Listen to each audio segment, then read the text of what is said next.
First, we will fill the bottles partly with water. Then we will connect it to our launcher and pressurize the air using the bicycle pump. Then we will pull the cord and to release the bottle.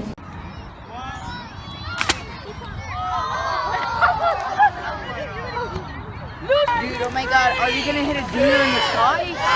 I got the guy! Everyone's supposed done it. Can you do 3, 2, 1!